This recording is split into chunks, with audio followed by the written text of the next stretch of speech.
Mardi 15 octobre 2024, bon début de soirée, c'est Claude Desjardins en compagnie de Clara Matéjonet. Bonsoir Clara. Bonsoir Claude. Clara, il y a un nouveau projet qui vient d'être lancé qui est destiné à protéger l'eau potable de la rivière des Mille-Îles. Vous avez assisté à l'inauguration officielle. Oui, tout à fait. C'est un projet qui est chapeauté par le COBAMIL, donc le Conseil des bassins versants des Mille-Îles, et qui se trame depuis un moment déjà. Le lancement s'est tenu à Sainte-Thérèse en compagnie des représentants politiques, scientifiques et du domaine industriel. Donc, le grand objectif de ce projet-là, c'est de pérenniser l'utilisation de l'eau potable dans la rivière des Mille-Îles. Rappelez-nous un peu les enjeux qui sont liés à ce projet. Alors, la rivière, je le rappelle, s'étend sur 42 km et elle fournit de l'eau à 470 000 citoyens répartis dans 11 municipalités. Dans les Basses-Laurentides, on retrouve 4 stations de prise d'eau potable. Alors, il y en a une à Rosemère, une à Sainte-Thérèse, à Deux-Montagnes et une autre à Saint-Eustache.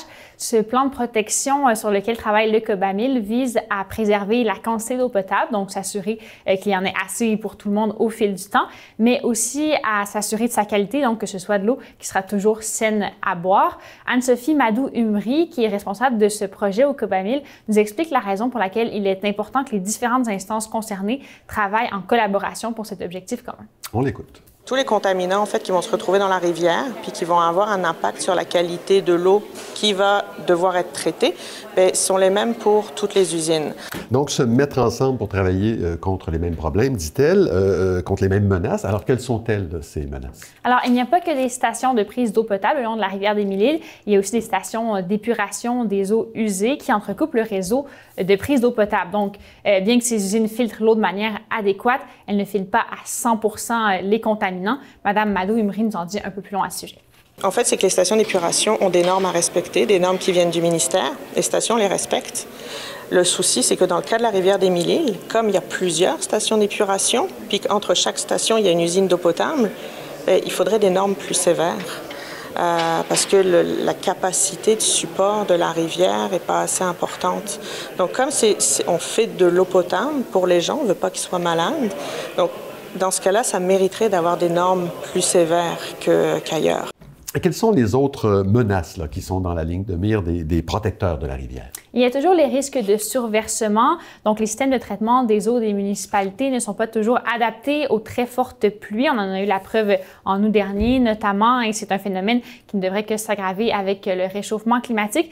Donc, dans les cas de pluie extrêmes où les systèmes sont surchargés, l'eau de pluie déborde directement dans la rivière. Et ça, c'est de l'eau qui n'a pas été traitée et qui contient des contaminants qui s'écoulent directement dans l'eau. Oui. Il y a aussi un autre type de pollution qu'on appelle la pollution diffuse. Oui, donc de la pollution issue des terres agricoles, des rejets industriels et des fosses septiques. Et puis, dans un autre ordre d'idée, il y a toujours le risque, la grande menace de déversement, donc que ce soit d'un bateau, d'un oléoduc ou d'un train. Le COBAMIL s'est associé avec l'École polytechnique de Montréal pour étudier l'impact qu'aurait une catastrophe semblable sur l'eau potable de la région. Selon les résultats des recherches, des nappes d'essence s'écoulant dans la rivière prendraient des semaines avant d'être complètement évacuées le long du courant. On écoute à ce propos Mme Madou-Umri. Puis là, qu'est-ce qu'on fait? Est-ce qu'on ferme les usines pendant plusieurs semaines? Comment est-ce qu'on va alimenter les gens? Ça doit être discuté. Puis ça, c'est en concertation avec toutes les villes, mais aussi la sécurité publique, la sécurité civile.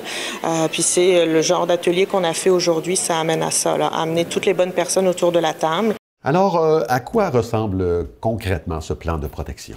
Alors, en amont, il y a déjà eu 10 consultations avec les villes, les scientifiques, les industriels et les stations d'épuration.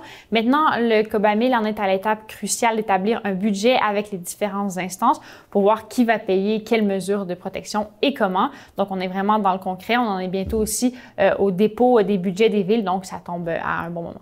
D'accord. Et quelles sont les mesures là, qui seront mises en place? Les villes sont invitées à prendre part à une campagne de sensibilisation pour conscientiser les citoyens à l'économie d'eau durant les périodes de plus sèches en été.